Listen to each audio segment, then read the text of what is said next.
Hi. At various milestones of subscribership, 300,000, 400,000, 500,000, I've done presentations on frequently asked questions. Well, recently we went over 600,000 subscribers. So with a lot of new subscribers, we have a lot of new viewers asking a lot of new questions. We also have a lot of new viewers asking the same old questions. So today is Frequently Asked Questions, Volume 6. And the first thing I want to say is, to everyone who's been a part of reaching 600,000, everyone who has watched, commented, hit the like or dislike icon, shared, donated on Patreon, and of course, subscribed, thank you. Now, in talking about frequently asked questions, I'm going to start with the same two that I always start with: hearing protection and eye protection. Hearing protection. This is an earplug case. I wear earplugs with every shot I take. Sometimes you'll see me wearing earphones if I'm going to do a lot of shooting, especially with calibers with high chamber pressures like 357 Magnum, 44 Magnum, 5.56 NATO, and I'm going to shoot a lot of rounds. Sometimes I'll wear earplugs and earphones. But most of the time, the earplugs suffice. I wear hearing protection with every shot I take. Now, eye protection. Eye protection is a good idea. I don't consider it absolutely necessary when I'm using the chronograph or shooting paper targets, but I do wear safety glasses when I'm shooting something that has a potential for blowback, like steel knockdown plates or cinder blocks or soda jugs or the meat target. But when I'm shooting those things, you're usually watching the target, not me, and so you don't see that I am wearing my safety glasses. I often take them off before I get back on camera, and sometimes you'll see them laying on the table. And I don't like to wear them on camera for a few reasons. Primarily because they look stupid, and I don't need any help in that department. Also because I'm dependent, at least in part, on facial expressions to get my point across. The glasses inhibit that. So, that having been said, to get to some of the questions people are actually asking. One of them is about my shooting jacket. Now, a while ago I did a presentation on my various shooting jackets, but even with that, a lot of people have been asking about it recently, especially asking about this particular one. Okay, I wear shooting jackets like this because they're eminently practical. There's many different designs. This one has big pockets right here. These lower pockets have shot shell loops in them. A lot of these jackets will have a padded shooting shoulder. This one doesn't really have any padding, but the texture of this material can keep the stock of a firearm from sliding out of your shoulder, and that can be a big help. And this one has a game bag. Now, a lot of these jackets have the game bag internally. This one, it's exterior and can be taken off and laundered separately, and that's a big plus. Jackets like this have been around for a long time, and when you see the older ones like I typically wear, they're made by many different companies. You'll see a lot with a J.C. Higgins label, a lot with a Sears label. You can buy jackets similar to this of contemporary manufacture, and again, they're made by several companies. Filson is the one that comes to mind. There's a few problems with the newer jackets, at least when it concerns me wearing them. One, many of the newer jackets are made far more for fashion than they are for function, and they're just not as practical. Two, they can have an exorbitant price tag. And three, because of their contemporary manufacture, it looks like I'm supporting the company. This particular jacket was made by Bob Allen Fashions circa 1975. Because, as far as I know, Bob Allen is no longer in business, when I wear this jacket, I don't look like a corporate shill. If I were to wear a new one, it would appear that I am. And that brings me to the question of corporate sponsors. And the answer is no, I do not have any corporate sponsors.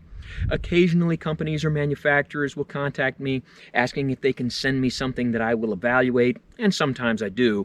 And in the near future, we'll have a few presentations evaluating some various equipment. But even when people send me stuff like that, I am in no way compensated for it. Once you become a compensated endorser, your credibility is called into question. So, with all of that, let's get to some real questions that people are asking. The next subject I want to discuss is hand loading. Now, before I even get started, fair warning, I'm going to use the word casings. I'm very well aware that the appropriate term is cases, but casings is easier for me to say, and more importantly, it's easier for some members of the audience to hear. So with that, what is hand loading? That's when you buy ammunition, You shoot it up, but you keep those empty shell casings, or you can purchase new empty shell casings, and you purchase projectiles, primers, propellant, any one of various types of hand loading setups, and assemble your own ammunition at home. Now, why would someone do that? There are many different reasons. Some people just like to build things themselves. But for most of us, there's three primary reasons that people would hand load: availability, accuracy, cost. Now, when I say availability, there's certain firearms, especially antique firearms, chambered in calibers where the ammunition is just not readily available. For example, one of the crew has a rifle in caliber 45-120. Good luck finding ammunition for that at Walmart. But he was able to get loading dies, empty casings, and of course 45 caliber projectiles, primers, and 2F black powder are readily available, assembles his own ammunition, and he can use the rifle. Now, in terms of accuracy, there's a couple of different things going on there. Some firearms just don't shoot accurately. Most firearms will provide good accuracy, but just how much accuracy you get is dependent in part on the ammunition. And for people who are trying to do really precise target competitions, or are trying to do hunting where they're shooting things like groundhogs at 400 plus meters and they need precise accuracy, those people can experiment with different types and different amounts of propellant, different types and different weights of projectiles, so that they can customize a particular configuration to maximize the accuracy of their firearm. Now, another aspect of accuracy is that some firearms don't have adjustable sights. At one time, I had a matched set of Vaqueros in caliber 44 Magnum. Ruger Vaqueros don't have adjustable sights, so I had to work with different amounts and different types of propellant, different types of projectiles, to where I found a configuration of 44 Magnum that would shoot and hit where the non-adjustable sights are aligned in both firearms. Accuracy. But for most people, hand loading comes down to a matter of cost. Even though it could be an outlay of hundreds of dollars to get your initial setup, if you shoot quite a bit, and depending on what you shoot, you can save a lot of money. Now, when I talk about prices, recently the prices of everything has just gone off the rails. But to give you an example, a box of 20 rounds of 444 Marlin ammunition. 444 Marlin is my main hunting rifle. At a time when I could buy this box of ammo for $31 to $32, I could hand load 20 rounds of 444 Marlin for about $10. When I could buy 50 rounds of 44 Magnum for $35 to $40, I could hand load 50 rounds of 44 Magnum for about $12. It can save you a lot of money, especially if you shoot a lot, and especially if you shoot calibers that tend to be more expensive, such as 45-70 as opposed to 45 ACP, or 300 Weatherby Magnum as opposed to 30-30. Now, there are people who will tell you that hand loading will not save you any money. It'll just allow you to shoot more. And they have a good point. But for many people, depending on your individual needs, hand loading can be fiscally responsible. Now, the next question is, am I going to do anything where I discuss hand loading? Why have I not discussed hand loading? And it's because it's not really my area of expertise. I do hand load for some of my rifles and pistols, but it's not really my area of expertise. And in this format, I'd really rather deal with the ammunition that you can actually buy. Now I've got my chronograph set up at about 5 yards, and there's a couple of different things I want to discuss. First, you notice that you're kind of looking into the sun and it doesn't seem like a very good camera angle, and there are many people who will ask why I film things from a certain angle, or they'll suggest that the camera should be on the other side of me, or that perhaps I should shoot the other direction. There are factors that we have to deal with here. For example, quite a ways behind you is a public road, and people who are driving on that public road don't really want to be on camera. There's also the fact that there are only certain directions in which it's safe to shoot. Right now, this direction. So, this time of day, at this time of year, in this part of the country, this is what I have to deal with, and we have to make the best of it. Now, that having been said, I have my Sig Sauer M17 loaded with Winchester White Box 9x19 115 grain full metal jacket round nose. 1144. I know that it is technically not correct to use the word "and," but I do that because it makes it easier for many members of the audience to hear. 1,149, 1,122, 1,145. Now you notice after I shoot, I bring the pistol to a low ready, 1,147. And people have asked why I do that. There's a few reasons. One of those reasons is that as I'm aiming at the impact point, the pistol obscures my view of the LCD display. I can't see it. I have to bring the pistol down to see the numbers on the chronograph. There's also some other reasons. Let me see if I can explain them to you. Now, in a discussion of shooting stances and the low ready and things like that, I have to make it very clear I'm only demonstrating what I do and explaining why I do it. I am not recommending a course of action for anybody else. Okay, with that, since I typically shoot from what would be called a modern technique or a modified Weaver stance, after you fire, you come to the low ready so you can evaluate what's going on out there. You bring your pistol down to be out of your line of sight. Now, recently somebody commented and told me how dumb that was because you should keep firing until the threat is neutralized. Obviously, if you're shooting at a deer that's running and you can see it running, you're going to keep shooting. Obviously, if your adversary is shooting at you and he's still shooting at you, you're going to keep shooting or you're going to take cover. Coming to the low ready is that because you perceive that the threat has been neutralized or whatever it is you're shooting at has moved out of sight and you want to evaluate the situation. Other reasons to come to the low ready would include things like you see a situation that is suspicious, you want to have your firearm handy, but you don't necessarily want to point it at anyone. A low ready means you can confront whatever's going on. Hey, what are you doing? Hey, keep your hands where I can see them. But you're not pointing your firearm at anyone. Another thing about having your pistol in the low ready is if I'm going through a building or some type of tight quarters, having my pistol down here allows me to see, as where up here obstructs my vision. If I have my pistol in the Starsky and Hutch ready, that really interferes with my peripheral vision. And if I were to come around a corner and there's an adversary right in front of me, he can grab my pistol. As where if I'm in a low ready and I come around a corner and there's someone right in front of me, it's going to be a lot more difficult for him to make that low grab than it was to make the high grab. And even if he does grab for my pistol, I can still shoot him in the knees. Now, there are some people who will advocate a ready that looks more like this. And then they'll come back to this position. That can be good for some people in some situations, such as if you shoot from an isosceles, that's a pretty natural thing to do. Shooting from a modified Weaver position, not as much. There's also the problem that in the scenario of you see a suspicious occurrence and you want to say, keep your hands where I can see them. Although I'm not aiming, I still am pointing my pistol at someone when it's not really necessary to do so. Now, there's one more thing I have to discuss. I do not want to talk about it, I do not like talking about it, but occasionally I have to, and that's the subject of politics.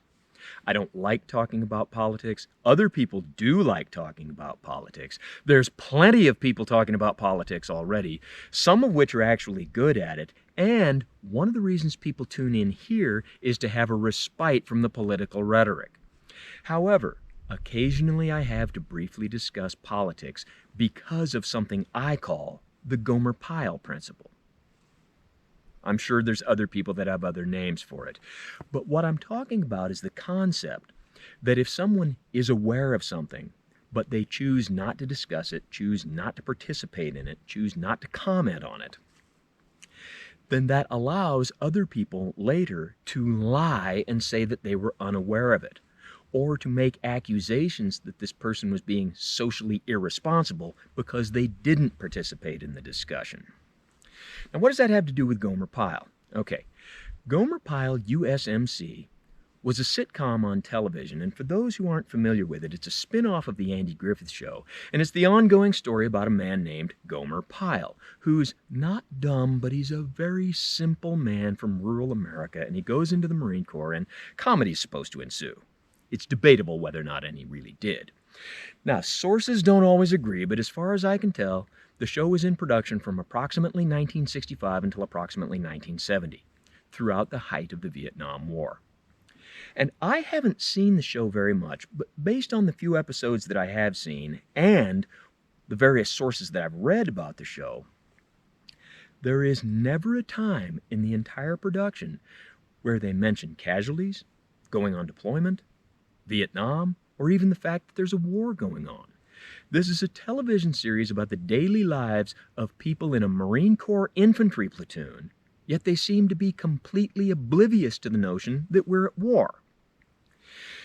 Now, the show has been out of production for approximately 50 years, but to this day there are people in various fields of endeavor, such as movie and television historians, historians of other kinds, movie and television critics, sociologists, who will vilify Jim Nabors and Frank Sutton, and who will criticize the show for being socially irresponsible that they didn't enter the debate and discussion on the Vietnam War. The Gomer Pyle principle.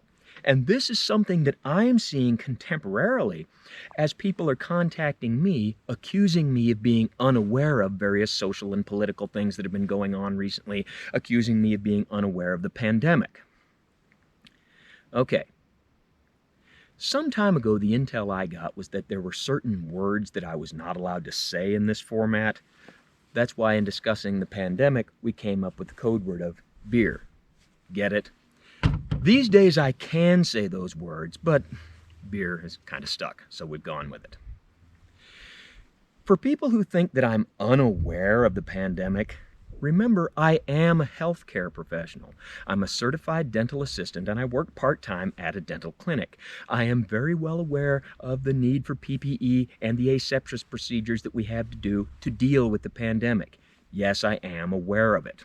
Oh, and side note, there have been a few occasions where I've been working with raw meat and creating meat targets or doing cooking demonstrations, and there's people who seem to be alarmed that I'm working with meat with bare hands, and they're talking about such things. Okay, remember, I am a healthcare professional. I do understand asepsis. I wash my hands frequently, but those presentations are already long and tedious enough. I thought it would be inappropriate to include a hand washing tutorial.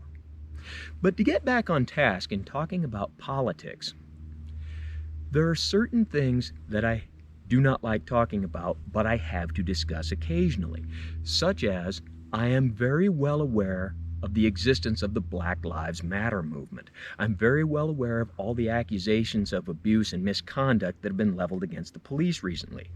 I am very well aware of police misconduct, but as I've said so many times previously, this is not the format to complain about the police. There are other places set up specifically as the format for that. This isn't. Now, in discussing politics, there are certain times where people perceive that I'm discussing politics when I'm really not. For example, quite some time ago, when we were first talking about beer, there were a lot of people that looked around and they were concerned that if the situation got significantly worse, then we might end up with public services like the police department, fire department being non-existent entities. There were people who were concerned that with all the lockdowns, we may end up in a very bad economic situation, maybe even an economic collapse. And so a lot of people went out and purchased firearms and ammunition just in case they had to deal with such an eventuality. Now, I'm not advocating going out and buying firearms and ammunition because of that, but I'm certainly not advising against it either. I'm only dealing with the reality that a lot of people did that, and there were a lot of new firearms owners that had never previously owned firearms and had very little experience or expertise in the field. So because of that, I did a couple of presentations from the standpoint that if you're a new firearms owner, because of the pandemic, here's some things that might help you. Part of that was a discussion about double-barreled shotguns. And there was something I said, and I'll try to quote myself correctly. After that nonsense Joe Biden said, it's difficult to discuss double-barreled shotguns and sound intelligent. I said that for a couple of reasons. One, to inform the audience that yes, I am aware of what he said. That way it would avoid me being inundated with all the comments of people telling me about what he said. Two, on the subject of social responsibility, as a firearms instructor, I'm of the opinion that it's my social responsibility to put out accurate and unbiased information and to point it out when I'm of the opinion that someone is giving very poor advice. And in that case, I believe that Joe was. Now, I said that some time ago, but just recently, in the last week or two, someone commented on that presentation, and I'll try to get his quote right, and he told me that this incendiary political commentary needs to stop. Okay, what I said was not political commentary, incendiary or otherwise, and I would say that false or ignorant accusations about things I didn't really do need to stop. But while we're on the subject, let's briefly discuss what Joe said and why I take exception to it. In discussing what Joe said, I have to start out by saying I am not trying to pick on Joe. This is not political commentary or rhetoric. This isn't about left versus right or Democrat versus Republican. Most certainly, President Trump has had his share of gaffes, and I can't give you the exact quote, but in a discussion on the beer situation, he said something to the effect of suggesting that intraorally consuming sodium hypochlorite might have medicinal effect. Okay, that sounds like nonsense too, but that's a discussion for another time. Now, in talking about what Joe said, in essence, he said that he had advised his wife that if she were at home and there was a problem, she should walk out on the balcony, put that double-barreled shotgun, whatever that means, fire 2 blasts, and I promise you, whoever's trying to come in, you don't need an AR-15. He didn't quite articulate what they weren't going to do. Now, when we break that down, we have to look at 2 aspects of it, the tactical and the legal. In discussing the legal aspect, I have to remind everybody that I am not a police officer, I'm not an attorney, I'm not a legal scholar, and laws can change from one jurisdiction to the next.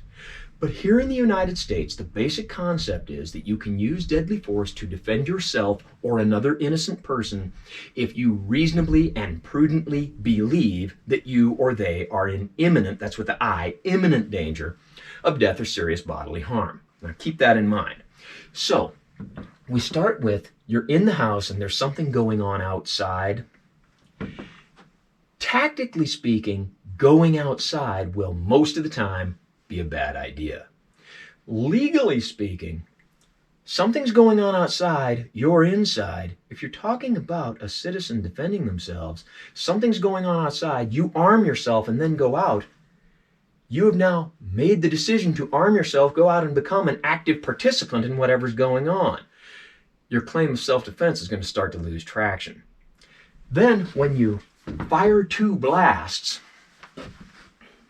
I have to presume that he meant shooting warning shots. With the exception of when I was actually in Iraq, throughout the entirety of my military career, firing warning shots has been expressly forbidden.